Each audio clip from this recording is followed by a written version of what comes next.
এখন দেখাবো আপনাদেরকে আমাদের ক্ষেতের মিষ্টি কুমড়োর ডাঁটা, আলু, টমেটো, রুই মাছ দিয়ে সুন্দর একটা ঝোল তরকারি দেখাবো। তো আশা করি আপনাদের ভালো লাগবে, দেখার জন্য সাথেই থাকুন আপনি।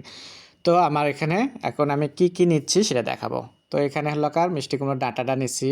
তো একটু বেকিং সোডা দিচ্ছি, দিয়ে আমি এখানে একটু পানি দিচ্ছি, দিয়ে আমি এটাকে এখন সেদ্ধ বসা দেব চুলোয়। তো আর এদিকে রুই মাছ নিচ্ছি আর আলু নিচ্ছি, এটা সেদ্ধ বসা দিলাম, দিয়ে ঢাকনা দেবো এখন।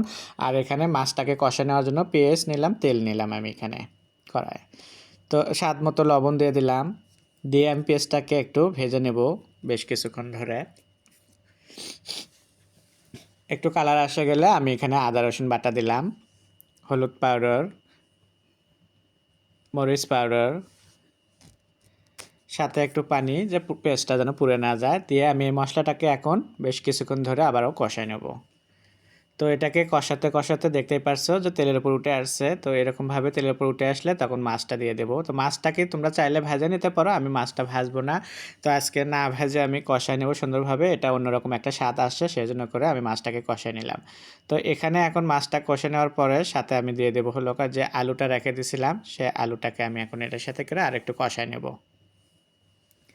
তো এইভাবে আমি একটু কষে নেব। আর এদিকে হলো মিষ্টি কুমড়োর ডাঁটাটা সেটাও কিন্তু সেদ্ধ হয়ে যাচ্ছে একদম। ওই যে বেকিং সোডা দিয়ে সেদ্ধ করলে একদম নরম হয়ে যাবে আলুর মতো, খেতে কিন্তু সেই স্বাদ হবে। কারণ এমনিতে অনেকে আছে মিষ্টি কুমড়োর ডাঁটা শক্তর জন্য খেতে চান না।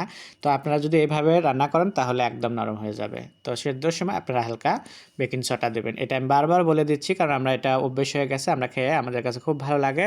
তো এখন আমি ওটা পানি সহ আমি এখানে দিয়ে দিলাম। তো এখানে আমি আর পানি তেমন একটা দেওয়া লাগবে না মনে হচ্ছে, দেখতেই পারছো। তো আমার গরম পানি ছিল ডাটার সাথে, তো ওটা দিলাম, ওটাই ভালো না। তো একসাথে এখন দিয়ে আমি সুন্দরভাবে একটু নাড়াচাড়া করে নিচ্ছি। তো নাড়াচাড়া দেওয়ার পরে আমি এটাকে এখন ঢাকনা দিয়ে আমি 5-6 মিনিট কুকিং করে নেব।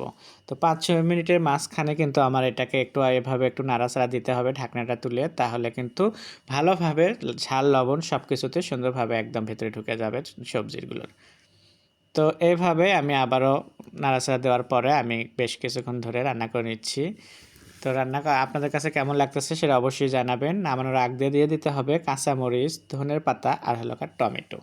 তো এই যে আমি এখানে টমেটো, ধনের পাতা, কাঁচামরিচ এটা কিন্তু একটু লাস্টে দিচ্ছি। টমেটোর কালারটা সুন্দর থাকে আর টমেটোটা একটু সিদ্ধও কম হয়, ওটা ভালো লাগে। তো সব সময় আমি অনেক সময় আছে আবার শুরুতে দিয়ে দিলে সেটা এক রকমের, আবার লাস্টে দেবেন এটা এক রকমের। তো এক একটা তরকারি কিন্তু এক এক রকমের স্বাদ আসে। তো ঢাকনা দিয়ে আমি আবার 2 মিনিট রেখে দিলাম। 2 মিনিট পরে দেখতেই পারছেন ঢাকনাটা তোলার পরে কতটা সুন্দর লাগতেছে। তো আমার এটা হয়ে গেছে, ওয়াও খুবই স্বাদ লাগে এটা।